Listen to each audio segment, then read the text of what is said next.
Welcome back YouTube to Black Gold Online Open Beta.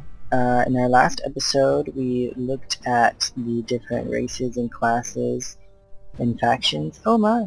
And today we're going to go ahead and take a quick look at the character creation. As you can see here, I've already created my own character. I've done a little bit of playing, but not much. And in the next episode we'll go ahead and walk you through the tutorial and some of the gameplay action. But today we'll just take a look at the character creation features. So in the last episode we took a look at In the last episode we took a look at the different races and classes. If you remember, we have the humans and dwarves that work together, and then you have these and I call them cat people, but I mean if you really look at them, they're Avatar. They're basically Avatar. I mean, he is serving you some Avatar realness. So, if that's something that you get into, you ever wanted to play as a giant blue person with cat ears and a tail, then go for it. Go for it. Quite strange proportions. That's okay. For the caution, their racial traits, say here, their active is evasion and move speed buff. And then the passive is every time you dodge you get increased attack power and spell power. Might make him good for sort of melee types. The assassin would probably be a good choice as well. Looks like they'll be doing a lot of dodging and damaging. We also have the Utonians. Yes, you. Talk about you. These guys, the sort of jungle guys, peaceful, loving jungle people. And their active is heal, basically. You can heal someone. And then their passive is immunity against some magic damage and increased resistance to critical hit. So it makes them probably nice supports, nice tanks, but they won't be doing the most damage. If you're into that min-maxing type and you want to play on the fantasy side, I would suggest the Kosh. One thing I wanted to mention, as we talked about before, this game really offers a lot of eye candy, but this guy, I mean, he's serving you some Tarzan realness, this guy. He's fine as hell, which is not a normal thing in video games. You know, it's designed for straight guys, so the male characters are usually hideous. But these guys are quite sexy as hell, if you ask me. Never wanted to get into some Tarzan, now you can. The women as well, right? It's like a jungle woman. What is that? Right? Anyway, so there's that. On the Eisenhorst side, we have the dwarves and the Buvantians, right? I made a Buvantian character because dwarves can't be assassins, and their actives are physical, magical, attack buff, and the passive here is increased crit rate. Maybe expose weakness, right? And then the dwarves are basically, I guess they can be assassins. The dwarves basically have a damage reduction, so probably make good tanks.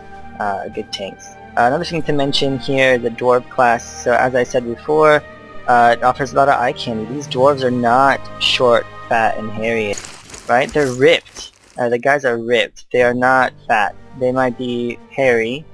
And possibly still ugly, but they've got a lot of muscle. It's not all fat, so that's sort of interesting. Because I wanted to note, you know, in this game that we mentioned how they're good looking, right? Which is unique for dwarves. I think usually dwarves are hairy and ugly and disgusting. So. Anyway, as you go into character creation, you'll see three main parts. It says customize, which is sort of general features and hair, and then the face and body sections. There are quite a few presets, so if you're happy with one of those, you can always choose that. And you can go through them, and one thing I like is that you can pretty much do any color you could possibly want. So that's an option. You can be yellow skinned if you want, or green skinned, or gray. This little nymph here looks gray. So there are a lot of presets. I would suggest you could just start off with one you like, and then zoom in for your facial features. So you have just a few different faces to choose from. Freckles, no thank you. So you just choose a face you like, go with this one. You can cycle through the hairstyles. This is pretty much standard. I mean, why pigtails? Why do dwarves always have pigtails? That's my question. Does anyone know the answer to that? Please leave a comment in the video box. Why? Why do dwarves have pigtails? But yeah, this is pretty standard stuff. Just to go through their hair selection or something else. This is all pretty normal. One thing that I do like is the hue and saturation. So you can actually play around with a lot of different colors and choices. So that's something that's a bit different in this game. Again, the same with your skin color. You can change around. We'll make her look like a strawberry. So you can be almost any color skin and any color hair that you could possibly want. The eyes have some nice shapes. We'll go with hearts because she's gonna be a nymph. And yeah, that's basically how it works, right? So there's pretty massive amount of selection possibilities that you could have, and you can play around with the different sizes of things pretty much all over the place. Head size, face size, cheekbones, eyebrows, etc. Even you get into here, neck length. I mean, this is wildly customizable. So there's really no reason you should look like anyone else. You can be your own person. Make her a little taller.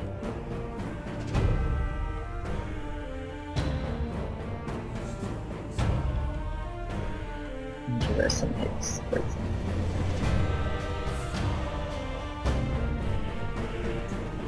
Totally unrealistic for young girls to live up to, but that's really not the point.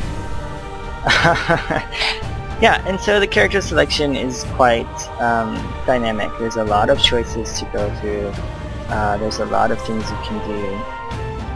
And each race has a series of scars or facial tattoos, which I wanted to point out because let's pick a different hairstyle. Let me pick a short one. Because they show kind of your faction. I mean, this is supposed to be steampunk-ish. Let's darken that up a bit. So they're it's not scarred. Their tattoos are steampunky, and the others are not. So they're slightly different. That's interesting. You can play around with that. Stars, really. In any case, you can play around with that until you're happy. There's hundreds of different combinations. So, another thing I wanted to mention, so just when I was designing my character, is that the men in this game are quite attractive, which which again is unique, I think. In the other games I've played, like, the guys aren't much to look at, quite honestly. They're designed for men, so the women always have big breasts and so on, but the guys never give you anything to look at. But this is not the case with Black Gold. As you can see, he's quite nice to look at. So that's something else worth mentioning. That's about all for character selection, and I've gone ahead and already created my character.